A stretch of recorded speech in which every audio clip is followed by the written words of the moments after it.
Desde que él nació, yo creo que él manifestó tener algo. Fue sumamente difícil poder diagnosticar a Diego. Esa lucecita incandescente, inquieta, pues con los años se ha ido disminuyendo y se ha ido apagando. ¿Cuán difícil y cuánto tiempo puede llevar en Venezuela obtener un diagnóstico médico? Quédate a conocer la historia de guerreros que padecen una enfermedad rara.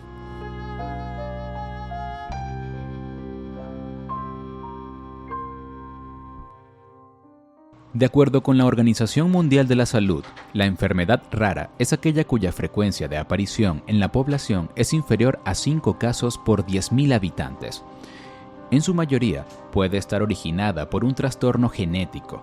Sin embargo, también pueden ser causadas por procesos infecciosos, cancerígenos o autoinmunes. Cuando era pequeño, él se enfermaba mucho. Yo vivía metida en una clínica por siempre complicaciones respiratorias. Y después, pues me llamaba la atención esta parte sociable. Yo notaba que cuando iba a un parquecito, habían niños de su misma edad que podían hacer el circuito solitos y yo siempre tenía que asistirlo. Alma Márquez es la mamá de Diego, un niño de 13 años que padece Sanfilippo, una enfermedad rara. Hubo una doctora que le llamó mucho la atención en la forma en cómo él socializaba y me recomendó ir al neurólogo. Inmediatamente yo fui al neurólogo y este neurólogo casi acierta en ese momento el diagnóstico clínicamente, ¿no? En esa evaluación, porque él me habló de la mucopolisacaridosis. Pero en ese momento el doctor sospechaba sobre la tipo 2, que es el síndrome de Hunter. A Diego se le hizo esa prueba y salió negativa. Salió negativa porque él no tiene síndrome de Hunter. Es importante saber que las enfermedades raras debutan con síntomas muy inespecíficos, es decir, síntomas que pueden estar presentes en cualquier otra enfermedad, mucho más frecuente y que muchas veces pasan desapercibidas en el ejercicio médico. Se han descrito más de 7.000 enfermedades raras y más de 300 millones de personas viven con una de ellas. Diego seguía manifestando conductas inadecuadas. Yo notaba que él no jugaba con los juguetes y siempre quería estar con los adultos y tenía esta ecolalia en su forma de hablar. Los síntomas de alarma que deben tener los papás para sospechar que su hijo pueda estar presentando algo que no es común o que es infrecuente es este niño que tiene un retraso psicomotor, que tienen un tono muscular disminuido, las epilepsias de inicio muy temprano, que en la medida en que su médico pediatra lo empieza a estudiar, todos los exámenes paraclínicos que se piden van saliendo normales y seguimos teniendo un niño críticamente enfermo. Allí hay que encender las alarmas de que probablemente estemos ante una patología poco frecuente. El 70% de las enfermedades genéticas raras comienzan en la infancia. En la mayoría de los casos, aparece en los primeros 6 años de vida. A los 2 años y medio, Diego fue diagnosticado como autista y fue abordado como tal desde los 2 años y medio hasta los 6 años de edad, cuando él tuvo una primera gran crisis que me dijo a mí como mamá: mi hijo tiene algo más. Esto no es una crisis de autismo, él tiene otra cosa, porque no era normal lo que pasaba con nosotros en ese momento. Él estuvo más de 20 días sin dormir, perdió toda la fuerza en su cuerpo, no podía comer, dejó de hablar. Él siempre tuvo un habla algo atropellada, pero se comunicaba. Y en ese momento estaba fuera de sí por completo. Fui muchísimas veces a la clínica, le hacían estudios, le hacían exámenes y no lo podían dejar hospitalizado porque pues todo estaba bien. El doctor me decía: no puedo dejarlo ingresado porque Diego no tiene nada que me dé un motivo para dejarlo hospitalizado.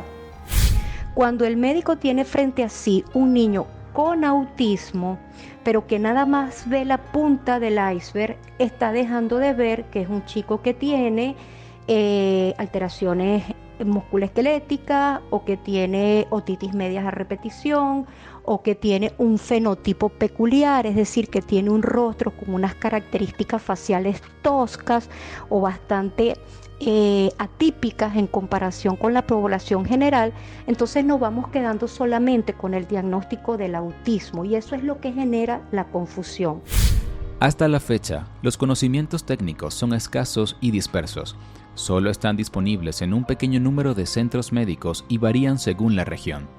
Venezuela es una de esas regiones donde se hace cuesta arriba el diagnóstico en alguna patología poco frecuente. La doctora María Laura Braz fue la primera en aproximarse al diagnóstico final de Diego.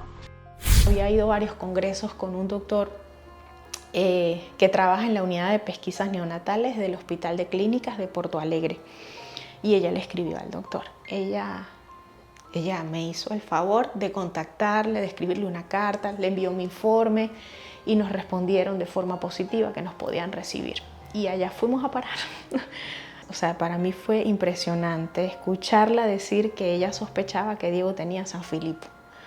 Y fue horrible y al mismo tiempo sentía paz porque yo decía, no voy por mal camino, es por aquí.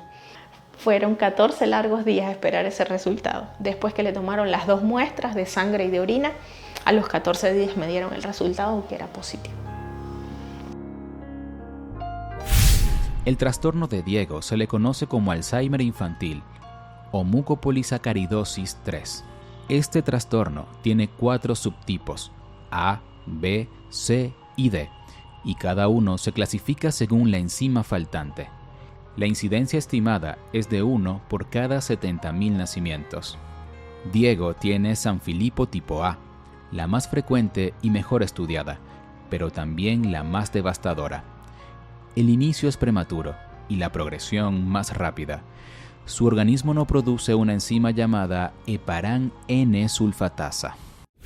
Ha tenido muchos cambios. Él era un niño increíblemente inquieto, hiperactivo, hablador, le gustaba cantar, amaba cantar, pero esa lucecita incandescente e inquieta, pues con los años se ha ido disminuyendo y se ha ido apagando. Y ya no es el mismo de antes, ya no come solo, él utiliza pañales, necesita asistencia para todo porque es un bebé de menos de 1 año de edad en su mente. Aunque tiene 13 años y es de mi tamaño.